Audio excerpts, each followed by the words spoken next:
O pastor Marcos Seifert, ele rasga o verbo.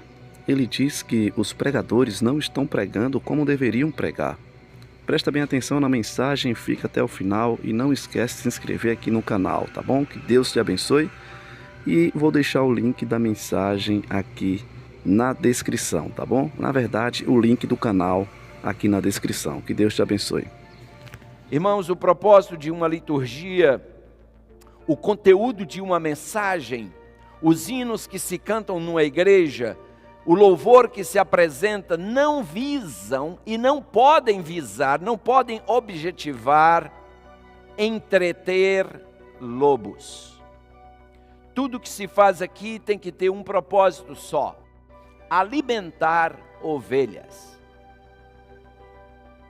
Muitas vezes eu vejo algumas situações em alguns lugares por onde eu vou, estou falando de igrejas, onde parece que toda a programação tem o objetivo de entreter lobos e não alimentar ovelhas. Esse não é o nosso propósito aqui. Então é possível que lobos que venham aqui se sintam desconfortáveis a ponto de dizer: não volto mais, porque é boring, é isso, é aquilo. Vá em paz, aqui não se distrai, não se entretém lobos, aqui se alimenta ovelhas. E orem por nós, queridos. Nos púlpitos, nossos púlpitos, eu digo, tem que continuar sendo púlpitos e não palcos. Na igreja de Deus não há lugar para entretenimento. Na igreja de Deus há lugar para a pregação do evangelho preto e branco como ele é, claro e cristalino como ele é. Definitivamente, irmãos, não me considero saudosista, mas estando nessa igreja por 64 anos, porque tive o privilégio de nascer já no contexto adventista, eu tenho saudades do tempo em que os pregadores pregavam. Tenho saudade dos tempos em que pastores eram homens nos quais se via um reflexo de Deus. A começar pela sua maneira de vestir. Eles passavam uma imagem positiva acerca do Deus que pregavam. Hoje estou vivendo uma era em que vejo muitos pregadores se vestindo como adolescentes, mostrando para os adolescentes que eles estão tão desorientados quanto eles. Porque nossos pequenos estão precisando de modelos para seguir, só que os modelos estão meio perdidos. E isso não pode acontecer, queridos. Na medida em que o tempo passa, eu noto uma mudança que me preocupa, eu tenho que confessar. Os pregadores de outrora pareciam mais conscientes e convictos de que a volta de Jesus estava próxima. Isso era refletido em suas pregações, isso era refletido em sua vida. A igreja refletia isso, porque em geral as igrejas são a cópia dos líderes que têm. Mas com o tempo parece que nossa visão da iminência da volta de Jesus está ficando anuviada. Na medida em que nós nos aproximamos mais, está dando a impressão de que a volta de Jesus está se tornando algo mais distante, menos tangível, possível ou alcançável. Irmãos queridos, me preocupa quando eu vejo que a urgência do preparo para o encontro com Cristo parece estar desaparecendo do nosso meio. Parece que nós estamos nos cansando de ser diferentes. A impressão que dá às vezes é que nós estamos nos cansando de ser santos. Eu um dia ouvi alguém dizer: sabe de uma coisa? Eu me cansei de ser certinha. Cansou de ser certinha. Dói, é triste ouvir isso. Mas, amados, Jesus está às portas. E outro dia ouvi um dos grandes pregadores dessa igreja afirmar que está havendo um empobrecimento do púlpito adventista. E o pior, irmãos, é que ele tem razão. como pastores e pregadores adventistas, nós não estamos aqui, irmãos, para fazer proposições ou para expressar suposições. Nós estamos aqui, queridos, para pregar declarações, para fazer declarações. Declarações de verdades absolutas, vindas de um Deus absoluto, que nunca falha e nunca erra. E essas verdades têm que ser apresentadas como assunto de vida ou morte. Um dia foi dirigido ao profeta Ezequiel, chamado por Deus. Deus dirigiu a ele o chamado, e esse chamado está no capítulo 2 do livro que leva o seu nome, versículos 6 e 7. E até aproveito para convidar você para ler comigo o que Deus disse ao profeta Ezequiel ao chamá-lo para o ministério profético. Ezequiel capítulo 2, versículos 6 e também o versículo 7. Notem só o que diz o texto sagrado. Ezequiel capítulo 2, versículo 6 e também o versículo 7. Aqui diz assim, Ezequiel 2, versos 6 e verso 7. Lemos: E tu, ó filho do homem, não os temas, nem temas as suas palavras, ainda que sejam sarças e espinhos para contigo. E tu habites com escorpiões, não temas as suas palavras, nem te assustes com o rosto deles, porque são casa rebelde. Mas tu lhes dirás as minhas palavras, quer ouçam, quer deixem de ouvir, pois são rebeldes. Observem, queridos, que o problema não é novo. O profeta Ezequiel, já nos seus dias, lidava com um povo rebelde. E Deus, procurando encorajá-lo, animá-lo, Deus dizia: levanta-te e prega. Prega o que eu te disser para pregar. Doa a quem doer. Sabem, amados, os tempos que nós vivemos são tempos solenes. E eu creio que não demora muito, Jesus vai aparecer nas nuvens dos céus. Antes de introduzir o seu povo na terra prometida, Deus deu a eles uma ordem que nos dias de hoje pareceria incabível, pareceria absurda, mas Deus disse a eles: olha, quando vocês tomarem posse da terra prometida, façam o seguinte. Leiamos Deuteronômio capítulo 7, versículos de 1 até o versículo 6. Olhem o que Deus disse que seu povo deveria fazer ao eles tomarem posse da terra prometida. Deuteronômio capítulo 7, lemos a partir do versículo 1 o seguinte. Deuteronômio 7, a partir do verso 1 até o versículo 6. Aqui lemos: Quando o Senhor teu Deus te tiver introduzido na terra a qual passas a possuir, e tiver lançado fora muitas nações de diante de ti, os heteus, os girgazeus, os amorreus, os cananeus, os ferezeus, os heveus e os jebuseus, 7 nações mais numerosas e mais poderosas do que tu, e o Senhor teu Deus as tiver dado diante de ti para as ferir. O que diz agora o texto? Totalmente as destruirás. Não farás com elas conserto, nem terás piedade delas, nem te aparentarás com elas. Não darás tuas filhas a seus filhos, e não tomarás suas filhas para teus filhos, pois elas fariam desviar teus filhos de mim, para que servissem a outros deuses. E a ira do Senhor se acenderia contra vós, e depressa vos consumiria. Porém assim lhes fareis: derrubareis os seus altares, quebrareis as suas estátuas, cortareis os seus bosques, e queimareis a fogo as suas imagens de escultura, porque povo santo és ao Senhor teu Deus. O Senhor teu Deus te escolheu para que lhe fosses o seu povo próprio, de todos os povos que sobre a terra há. O Senhor não tomou prazer em vós, nem vos escolheu, porque a vossa multidão era mais do que a de todos os outros povos, pois vós erais em menos números do que todos os povos. E o verso 8, que não está incluído aí, diz: mas o Senhor vos amava, e para guardar o juramento que jurara a vossos pais, o Senhor vos tirou com mão forte e vos resgatou da casa da servidão e da mão de Faraó, rei do Egito. Irmãos, por que teria Deus dado semelhante ordem?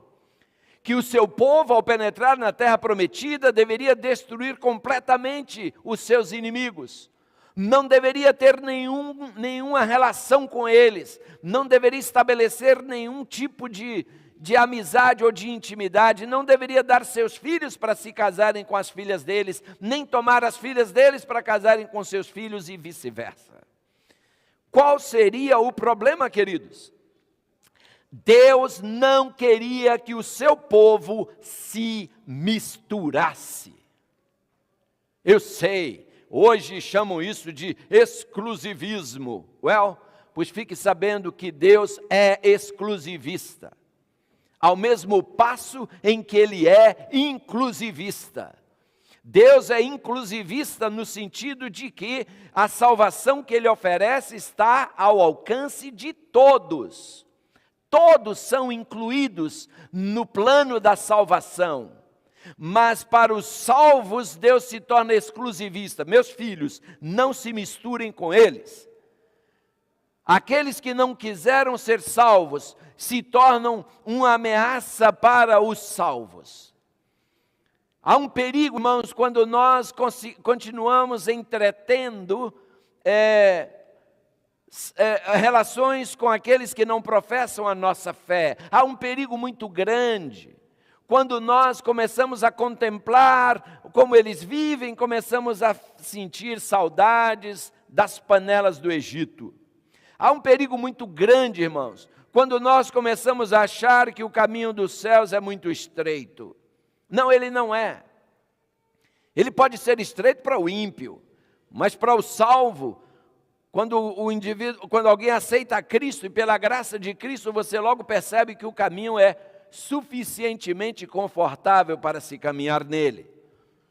Sim, depende só das suas prioridades, depende de onde estão suas prioridades focadas. Qual é o problema de misturar? Irmãos, misturar é um perigo, porque misturar significa mesclar, combinar ou fundir em uma só massa, de modo que as características individuais desapareçam. Essa é a definição que o dicionário oferece para misturar. Ou seja, mistura, meus queridos irmãos, é nada mais, nada menos do que a mescla de dois elementos, fazendo com que eles percam suas características individuais, originais, e assumam um caráter novo, particular e diferente. Eis o perigo da mistura. Os irmãos se lembram o que foi que provocou a ira de Deus sobre os antediluvianos? Você seria capaz de dizer o que foi que fez com que Deus mandasse o dilúvio? Eu sei que você sabe porque você lê a Bíblia. Gênesis capítulo 6, versículos de 1 a 3, nos lembram por que foi que Deus mandou o dilúvio. Gênesis 6, de 1 a 3 diz: e aconteceu que, como os homens começaram a multiplicar-se sobre a face da terra, e lhes nasceram filhas, viram os filhos de Deus que as filhas dos homens eram formosas, e tomaram para si mulheres de todas as que escolheram. Então disse o Senhor: não contenderá o meu espírito para sempre com o homem, porque ele também é carne. Porém, os seus dias serão 120 anos. Notaram, queridos, qual foi a essência do problema? O que foi que trouxe a destruição do mundo antediluviano? porque os filhos de Deus se misturaram com as filhas dos homens. Irmãos, os filhos de Deus mencionados aqui eram os descendentes de Sete. Os senhores sabem que Sete, o nome Sete significa compensação. Sete foi aquele filho que Deus deu a Adão e Eva depois que Caim matou Abel. Sete veio como uma compensação pela perda do filho Abel. Ele foi o filho que nasceu, Gênesis 4, 25 deixa isso bem claro, e seu nascimento veio então como uma compensação. No livro Desejado de Todas as Nações nós lemos, Sete era de estatura mais nobre do que Caim e Abel inclusive, e parecia-se mais com Adão do que os demais filhos. Tinha caráter digno, seguindo as pegadas de Abel. Oh, irmãos, a essa altura, a humanidade havia crescido muito em maldade e em número. Os descendentes de Caim haviam instituído aberta e publicamente a rebelião, a desobediência e o desdém para com Deus, para com seus princípios e para com os princípios do seu governo.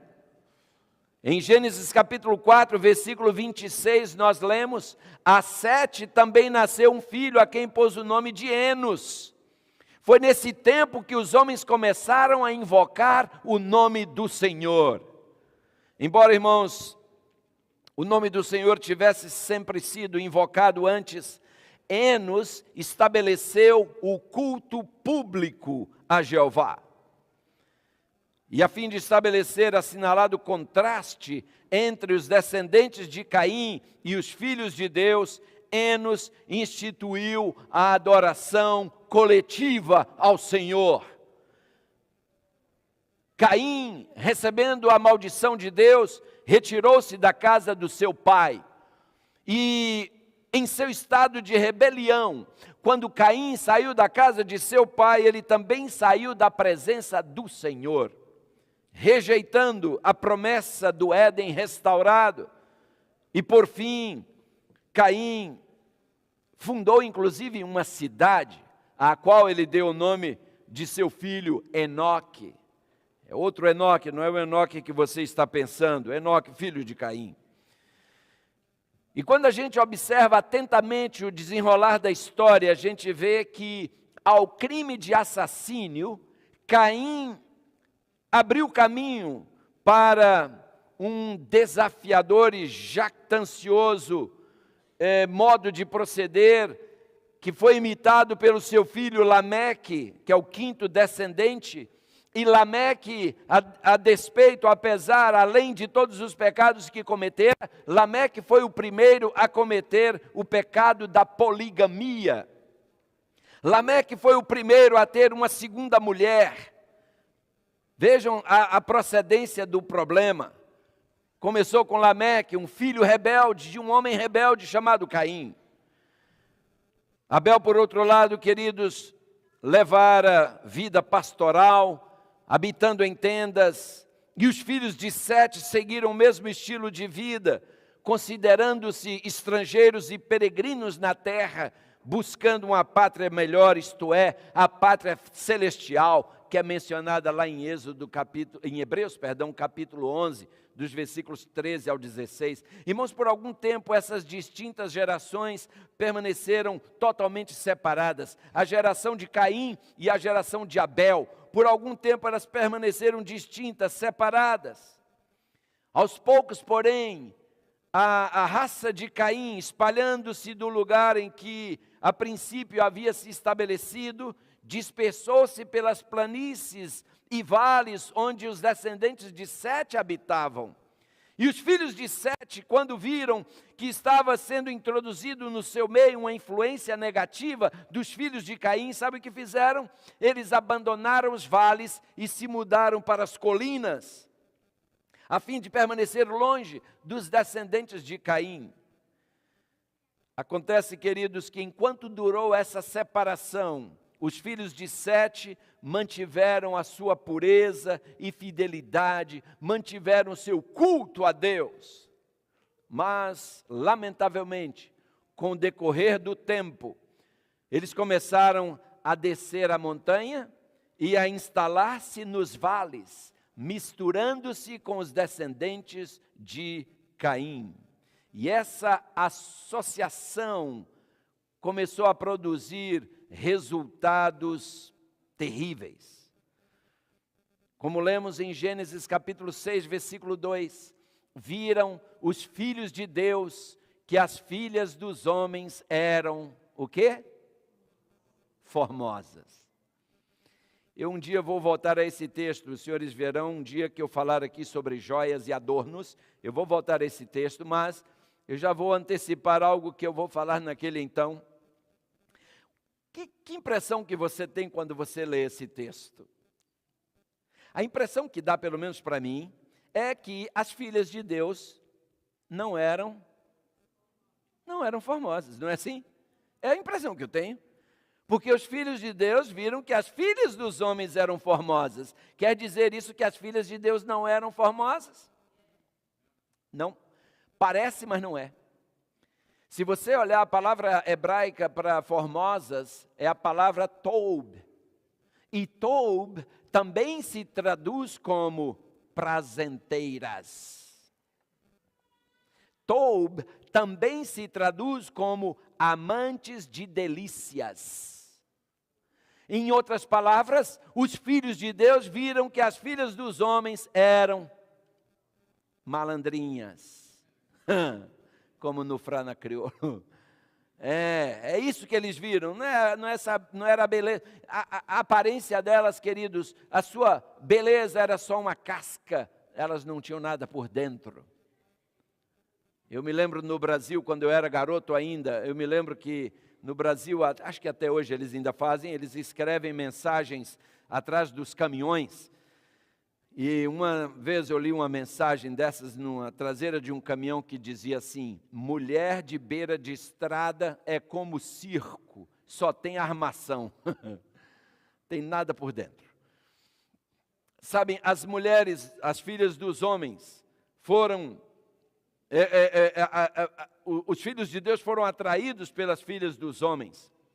No livro Patriarcas e Profetas, página 81, nós lemos: os filhos de Sete, atraídos pela beleza das filhas dos descendentes de Caim, desagradaram ao Senhor, fazendo o que, irmãos?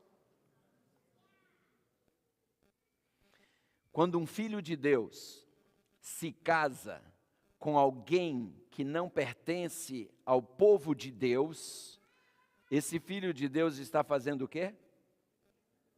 Eu sei, é complicado, né? É até duro, mas está fazendo o quê, irmãos? Desagradando ao Senhor. Guarde isso com você e sigamos a leitura. Então, eles desagradaram ao Senhor, casando-se com elas, misturando-se com os depravados, tornaram-se semelhantes a eles no espírito e nas ações. Irmãos, esse é o mesmo mal que está assediando o povo de Deus hoje. Eu fico tão feliz quando eu vejo um Gilberto casando-se com uma Maria.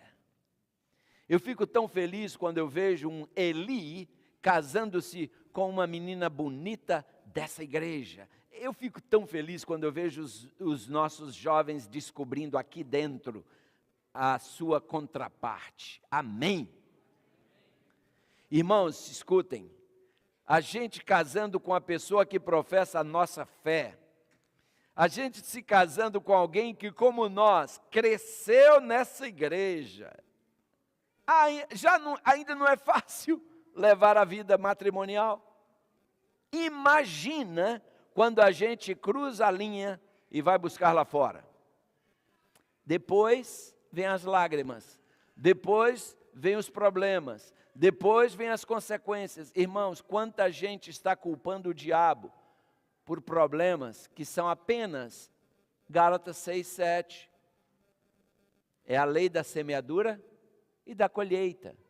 Tem muita gente que culpa o diabo. O diabo tem nada a ver com isso não, amigão. Foi você que decidiu ir por esse caminho. O diabo tem nada a ver com isso não, irmãzinha. Foi a senhora que escolheu essa figura aí, que está te fazendo a vida um inferno. A escolha foi sua. Assuma. Às vezes a gente fica, o diabo. Que o diabo? Foi você. A decisão foi sua. Você está colhendo o que semeou. Fuma a vida inteira e depois, o diabo me fez esse câncer. Que diabo tem a ver com isso? Foi você que acendeu o primeiro cigarro. Eu nunca vi o diabo acender um cigarro e enfiar na boca de ninguém. A decisão é do indivíduo de acender e dar a primeira pitada. É que nem droga.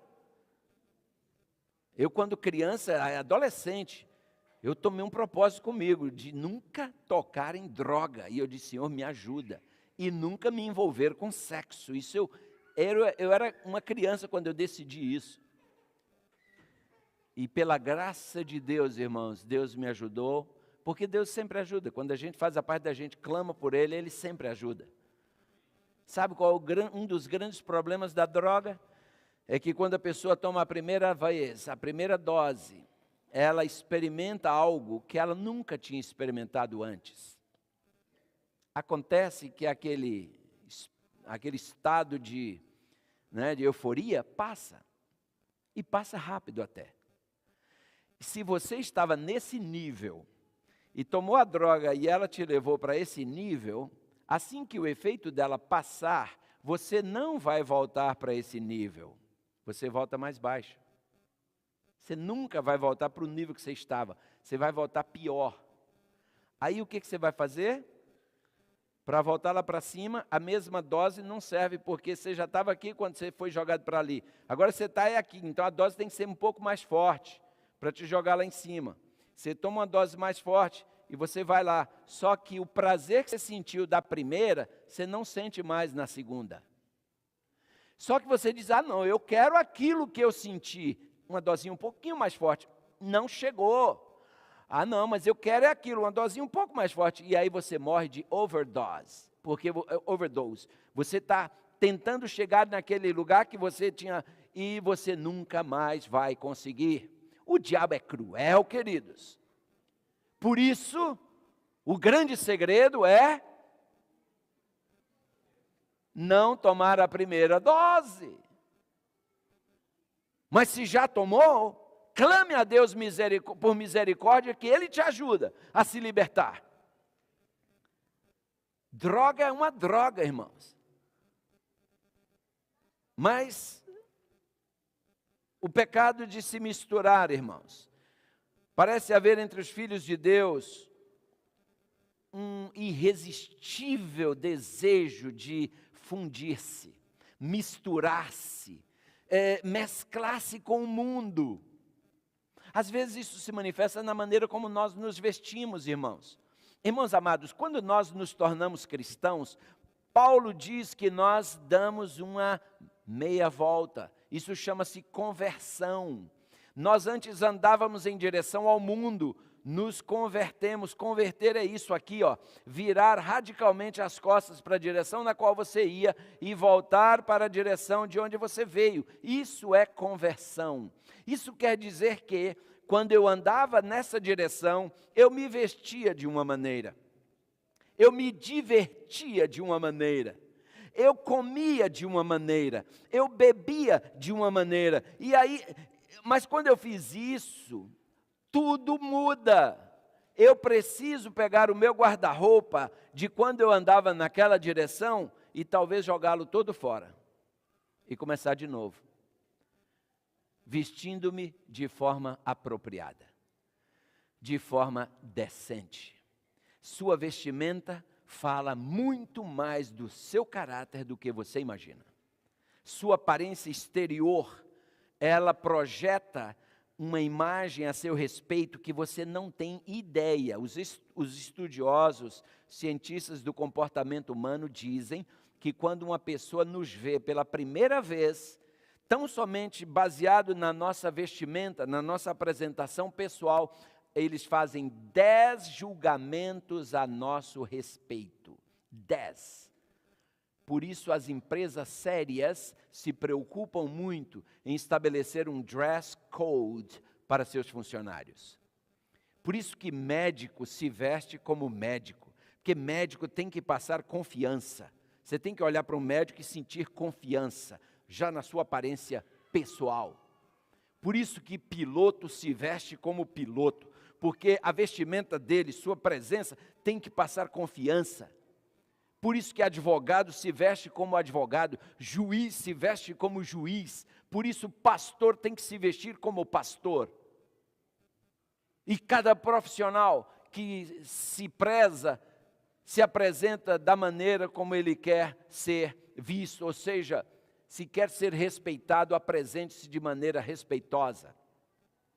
Eu já mencionei aqui que a criadora da mini saia, ao dar uma entrevista para a revista Newsweek, foi perguntada a ela o que é que você tinha em mente quando você desenhou a primeira mini saia. A resposta dela, uma palavrinha só de 3 letrinhas, sex. Era tudo que ela tinha em mente quando ela desenhou a mini saia. E naquela entrevista foi perguntado o que uma mulher vestida de uma mini saia, que mensagem ela está passando para os que a observam. A criadora da mini saia respondeu, I am available for sex. É mole? Você entende por que é que uma filha de Deus não usa mini saia? Não é porque sua igreja é quadrada, não é porque... Não! É porque você não é um produto à disposição do público. Você não é nenhuma prostituta. Você é uma filha de Deus. Agora, muitas vezes não vestimos a mini saia, mas nós vestimos uma roupa, irmãos, que cola no corpo, que mostra cada curvatura do corpo. Minha pergunta é, qual é a sua intenção ao sair com uma roupa dessa? Qual é a sua intenção? Às vezes se vai para o gym com uma roupa que ficaria bem para você usar dentro de casa, ir do banheiro para o seu quarto e voltar. Porque hoje, irmãos, as mulheres têm usado umas calças coladas no corpo. Eu só penso assim, não deve ter marido para sair na rua com uma roupa dessa, ou não tem marido, ou não tem pai nem mãe. Porque eu jamais deixaria uma filha minha sair com uma roupa daquela, do nível de indecência que é, provocativa. E vão para o ginásio, e lá fazem aquelas poses para fazer exercício, na maioria das vezes, irmãos, cientes, porque o que não falta nessas academias é espelho, cientes de que estão apenas provocando maridos e destruindo lares. Uma filha de Deus não faz isso. Eu não posso admitir, eu não posso conceber uma filha de Deus, uma mulher cristã, usando essas legs e indo para as academias. Eu não concebo essa ideia. Se está, não tente me convencer de que você é uma pessoa séria, porque você não é. Se fosse, não botaria uma roupa dessa e sairia da porta da sua casa para fora. Ah, tá bom, eu sei, você pode dizer, come on, pense o que você quiser pensar. Mas uma coisa eu te digo, você não está representando o seu Deus. Porque para o seu Deus você é muito especial. Muitas vezes, irmãos, nós expressamos nosso desejo de misturar-nos pela maneira como nós escolhemos nossas amizades. E até mesmo na igreja, irmãos, nós estamos hoje importando em algumas igrejas, graças a Deus não é o caso aqui. Sábado passado nós tivemos aqui o Dr. Keith pregando para nós, e ele quando saiu daqui, pelo menos 3 vezes, ele falou para mim em ocasiões diferentes, acho que ele se esqueceu que eu já tinha falado 2 vezes, mas pelo menos 3 vezes ele me disse, pastor, igreja igual a sua não existe mais. Palavras dele. Igreja igual a sua não existe mais. Com os olhos assim. Fui para uma reunião essa semana na conferência. O assistente imediato do presidente veio a mim, Dr. Della Rey, e ele me disse, uau, Dr. Keith esteve me falando sobre sua igreja. Eu fiquei impressionado com o que ele me disse. Della Rey me falando. Irmãos, eu louvo ao meu Deus. Porque nós estamos apenas lutando, irmãos, para fazer o que Deus manda.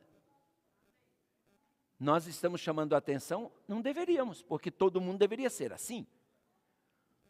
Então, amados, lembremos-nos, nós estamos aqui para representar o nosso Deus. Eu li um pensamento que dizia assim: Cristo colocou a sua igreja no mundo, e Satanás não tem feito outra coisa senão colocar o mundo na igreja.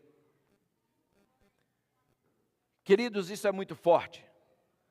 E eu quero dizer aos senhores, amados irmãos, que quando uma igreja exerce pequena influência sobre a comunidade, é uma prova de que a comunidade está exercendo uma grande influência sobre essa igreja. Isso é fato. O alvo de Deus para seus filhos foi claramente definido nas palavras de 2 Pedro 1, versículo 16. Quero me perdoar, 1 Pedro 1, 16. Sede, porque eu sou. Lembre-se, na oração inicial, eu disse a Deus aqui, porque o nosso hino de entrada, foi na invocação que eu disse, o nosso hino de entrada nos lembra que santo é o nosso Deus. E nós viemos aqui, irmãos, porque nós queremos ser santos. Cabe um amenzinho aqui, sim ou não? Amém. Nós viemos aqui porque queremos ser santos, como santo é o nosso Pai que está nos céus. E os senhores sabem muito bem o que significa ser santo. Ser santo não é sinônimo de ser fanático. Ser santo é sinônimo de ser diferente. Ser santo é sinônimo de ser separado para uso sagrado. Você e eu fomos tirados do mundo, separados para um uso sagrado. Nós precisamos ser santos, porque nosso Deus é santo, irmãos. Infelizmente, porém, muitos parecem não estar dispostos a ser um povo separado, a ser um povo peculiar, a ser um povo diferente. Sim, porque há um preço a se pagar por isso. Alguns, às vezes, irmãos, parecem sentir saudades do tempo do mundo e começam a colocar de volta coisas que usavam quando estavam no mundo. Irmãos, que pena! Que pena! Muitos, porque vão para uma festa de casamento, se sentem autorizados a vestir algumas coisas estranhas, porque, não, eu estou indo para um casamento. E daí? Você está perdendo sua grande chance de brilhar. E a gente se pinta, porque não é um casamento. Casamento, a Bíblia não dá abertura para você deixar de ser cristã, porque está indo num casamento. Você está jogando fora uma grande chance de testemunhar. Eu nunca me esqueço, irmãos, em 1986, eu era departamental de jovens de uma conferência no Brasil, e o líder meu na União era o pastor Bulhon. E nós fizemos muitos eventos juntos para a juventude da minha conferência. E num desses eventos, nós estávamos trabalhando para um projeto para reunir 15 mil jovens. E num sábado à noite, nós ficamos ali 40 dias naquela cidade, montando a infraestrutura, porque viriam jovens do Brasil e da América Latina, da América do Sul. E num sábado à noite, convidaram o pastor Bulhon e a mim para irmos a um casamento, a uma festa de casamento, e nós fomos. Não, perdão, domingo à noite. O casamento foi à tarde, à noite fomos lá para essa festa de casamento. E era num sítio de um irmão. E quando chegamos ali, pastor Bulhon e eu ficamos um pouco de lado. Bulhon na época ainda não era o famoso Bulhon que ele é hoje. Bulhon na época ainda era pouco conhecido. Então a gente estava assim de lado, nós dois observando os jovens, conversando, e era um sítio, e tinha assim uma pequena elevação, nós ficamos ali olhando a juventude. Aí o pastor Bulhon disse assim: você está vendo aquela menina de azul? Falei, estou. Ele disse, olha a diferença. E eu disse, não, já notei. Irmãos, parecia uma gota de óleo na água. Uma menina totalmente diferente, para o bem. Sem nenhuma maquiagem, sem nenhuma vaidade, com uma vestimenta decente. A moça tinha um brilho, uma beleza que a destacava das demais. E o pastor Bulhon dizia, veja, aquilo ali deveria ser a norma, e infelizmente a exceção à regra. Irmãos queridos, assim tem sido. Há um preço a se pagar. E muitos parecem sentir-se cansados das regras, dos regulamentos estabelecidos por Deus para reger a vida do seu povo. Parecem não resistir à primeira oportunidade que tem para desenterrar a velha natureza, o velho homem. Mas Deus nos diz: vós sois geração eleita, o sacerdócio real, a nação santa, o povo adquirido, para que anuncieis as grandezas daquele que vos chamou das trevas para a sua maravilhosa luz. Irmãos, Moisés compreendia que só havia uma coisa que tornava o povo de Deus especial. Moisés entendia que o que os tornava diferente dos demais povos era a presença de Deus no meio deles. É muito interessante quando a gente lê Êxodo capítulo 33, é um outro texto que eu vou ler quando eu falar aqui de joias, sobre joias, mas Deus vinha acompanhando o seu povo desde que saíram do Egito. Quando você chega no capítulo 33 de Êxodo, Deus diz: chega, não vou mais no meio de vocês, não, eu vou mandar um anjo com vocês, vou expulsar os inimigos, mas eu não vou no seu meio, não vou com vocês mais. E Moisés entra em pânico e diz: Senhor, peraí, o que está acontecendo? Por que o Senhor não vai conosco? Se você ler a versão linguagem de hoje, você vê ali Êxodo 33, você pode ler dos versos 1 até o verso 6. Deus diz: eu não vou no meio de vocês, sabe por quê? Porque vocês estão usando joias. Escute, o uso de joias é sinônimo de expulsão de Deus da sua vida. Você entende por que é que cristão não usa joias? Mas, como eu digo, nós vamos falar um dia só sobre isso. Acontece que Moisés fez um apelo a Deus. Em Êxodo 33, versículo 15, Moisés disse: Senhor, escute, se a sua presença não for conosco, não nos faça subir desse lugar. Em outras palavras, Senhor, se o Senhor não for conosco, não tira a gente daqui, porque a gente também não vai. Sem o Senhor não tem negócio, nós não vamos sair daqui. Sabe o que Deus disse? Tire as joias então. Tire as joias e aí eu vou ver o que eu vou fazer com vocês. Nós vamos falar sobre isso de novo, eu quero ressaltar. Mas no verso 16, irmãos, é interessante que Moisés fala assim para Deus: acaso não é por andares conosco, de modo que somos o que, irmãos? Somos separados. Eu e o teu povo, de todos os povos da terra. Nota, irmãos, o que é que os mantinha separados dos outros povos da terra? O que era? A presença de Deus no meio deles. Era isso que os mantinha separados, era isso que os tornava especiais, era disso que vinha o seu poder, era daí que brotavam os milagres que eles testemunharam, porque Deus estava no meio deles. Irmãos, escutem, remova a presença de Deus do meio do seu povo e o seu povo se torna como qualquer outro povo. Por isso que o diabo tem feito de tudo para remover a Deus do nosso meio. E por isso, queridos, Deus estabeleceu normas e princípios pelos quais vivemos. Nós sabemos, Deus estabelece como é que Ele quer ser adorado. É Deus quem decide como eu me visto, não sou eu que decido. Especialmente falando de pastores, porque eu ouço tanto argumento, tem que ser jovem, tem que ser jovial. Escute, Deus decidiu aqui, definiu aqui como o sacerdote tinha que se vestir. As cores da roupa, os detalhes até das suas peças íntimas, underwear. Deus disse como deveria ser. Outro dia eu fui calçar uma meia e eu descobri que ela estava furada. E eu pensei, se eu botar dentro do sapato, quem é que vai ver? Mas eu pensei, peraí, eu estou indo perante o meu Deus. Eu vou de meia furada, vou nada. Eu tenho uma que não está furada. Bora, bota a que não está furada.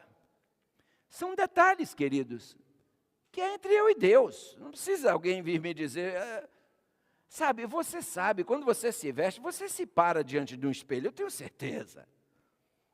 E aí você deve responder aquela pergunta para você mesma: estou eu me vestindo para honrar o meu Deus, ou para me tornar sexy e fazer homens pecarem? Homens também, escutem homens, estou eu me vestindo para honrar e glorificar o meu Deus, ou para parecer sei lá o quê, que eu nem sei o quê? Você sabe a resposta, você sabe. E se você tiver um cônjuge consagrado e convertido, esse cônjuge vai te ajudar muito. Porque minha esposa e eu fazemos assim, um ajuda o outro. Olha, essa roupa não está 100% não.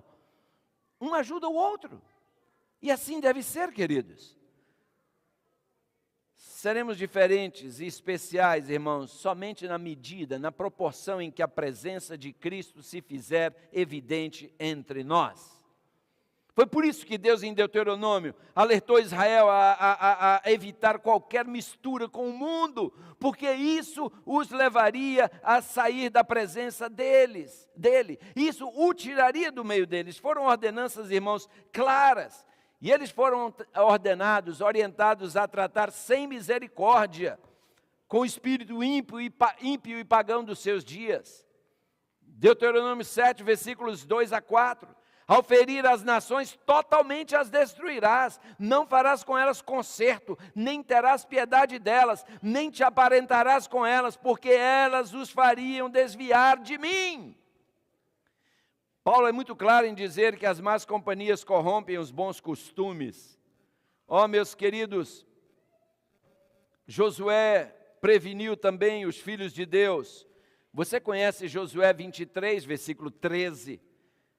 Josué, referindo-se àquelas nações, ele disse: elas vos serão por laço e rede, açoite às vossas ilhargas, e espinhos aos vossos olhos, até que pereçais dessa boa terra que o Senhor, vosso Deus, vos deu. Sabe, irmãos, textos como esses explicam o porquê do sofrimento na vida de muitos cristãos. É por causa da afinidade com o mundo. Se esquecem de que a amizade do mundo é inimizade contra Deus. E qualquer que quiser ser amigo do mundo, Tiago 4,4 lembra isso, se constitui inimigo de Deus. Você e eu temos que nos definir. Você sabia que quando um cristão é definido, ele é feliz? Sabia disso? Tem muito cristão infeliz? Tem sim. Tem muito cristão infeliz na igreja. Sabe por quê? Porque nunca se definiu. Estão na igreja, mas com saudade do mundo.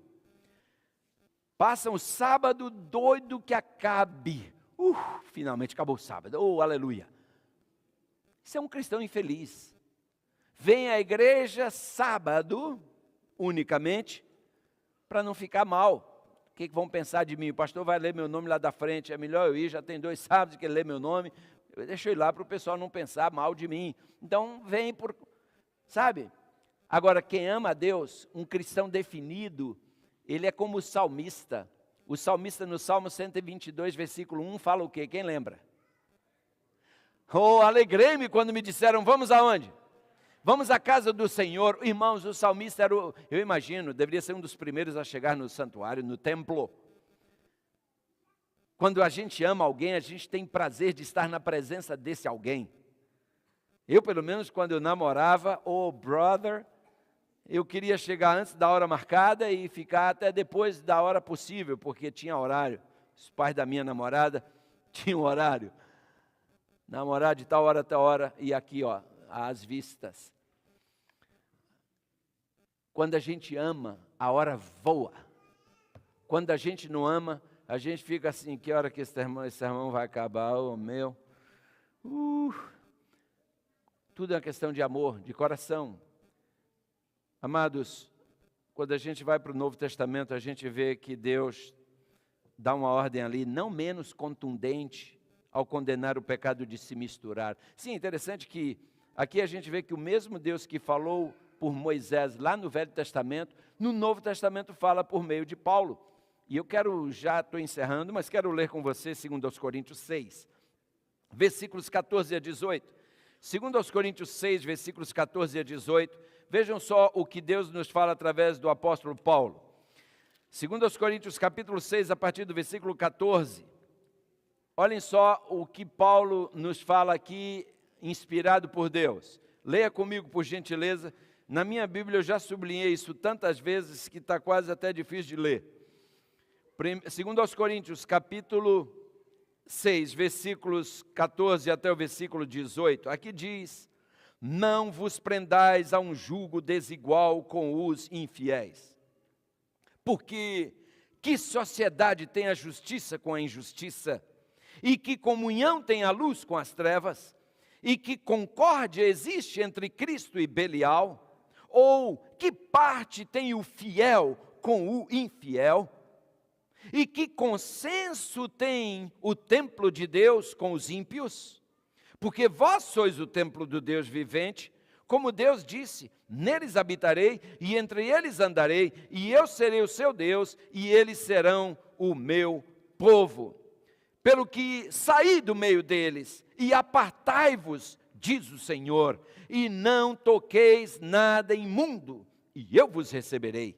E eu serei para vós pai, e vós sereis para mim filhos e filhas, diz o Senhor Todo-Poderoso. Irmãos, do Velho Testamento, quando Deus quis revelar seu poder, ou o poder de sua presença para aqueles ímpios egípcios, Ele traçou uma linha de separação entre o povo de Gósen, o seu povo, e o resto dos egípcios. Êxodo capítulo 8, versículos 22 e 23, nos mostra isso de maneira tão clara, irmãos, e é algo tão marcante, tão interessante, que eu gostaria de ler Êxodo capítulo 8, versículos 22 e 23, veja só o que nós lemos aqui, pelo menos na versão que eu tenho em mãos, eu leio assim: e porei separação entre meu povo e o teu povo. Aqui a mensagem estava sendo dada para Faraó: amanhã será este sinal. E o Senhor fez assim. E o versículo, deixa eu ler o 22, eu li o 23, 22 e 23. E naquele dia eu separarei a terra de Gósen, em que o meu povo habita, a fim de que nela não haja enxames de moscas, para que saibas que eu sou o Senhor no meio dessa terra. E porei separação entre o meu povo e o teu povo. Amanhã será este sinal. Deus aqui deixa bem claro para Faraó: olha, você vai saber quem é meu povo e o seu. Você vai ver a diferença entre um e outro, porque eu vou fazer separação entre os dois. E você amanhã verá. Irmãos, tão fortemente ficou evidenciado para Faraó a peculiaridade daquele povo. Tão claramente ficou demonstrado o poder da presença de Deus entre seu povo, que Faraó não teve outra alternativa a não ser confessar: dessa vez pequei. O Senhor é justo, mas eu e o meu povo somos o que, irmãos? Ímpios. Queridos, quando o povo de Deus vive à altura dos princípios que Deus estabeleceu, o ímpio lá fora olha para nós e chega a essa conclusão: o Senhor é justo, mas eu e o meu povo somos ímpios. Sabe, nós confundimos o povo lá de fora, nós confundimos o ímpio quando nós nos dizemos justos e nos vestimos como eles, nos divertimos como eles, comemos como eles, bebemos como eles, fazemos as coisas que eles fazem, assistimos os mesmos vídeos e filmes que eles assistem, conversamos como eles, falamos besteiras como eles falam, nós os confundimos.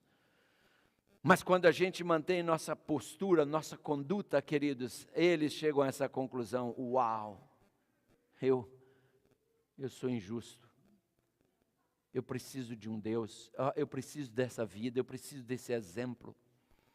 Somente quando reconhecerem sua condição de ímpios, irmãos, é que os homens buscarão a Cristo e se renderão a Ele. Irmãos, o mundo hoje está precisando de uma manifestação mais evidente da presença de Deus. E os instrumentos que Deus escolheu para revelar a sua presença no mundo, ou ao mundo, somos nós. Gostei de um amém que eu ouvi por aí. Amém pelo seu amém. Sabem, irmãos, Deus poderia mandar seus anjos virem aqui e testemunhar para esse mundo como é que se vive uma vida digna, uma vida de um cristão, uma vida de acordo com Deus e seu querer, seus princípios. mas ele não. Os anjos até gostariam, mas ele disse: não, esse privilégio é deles.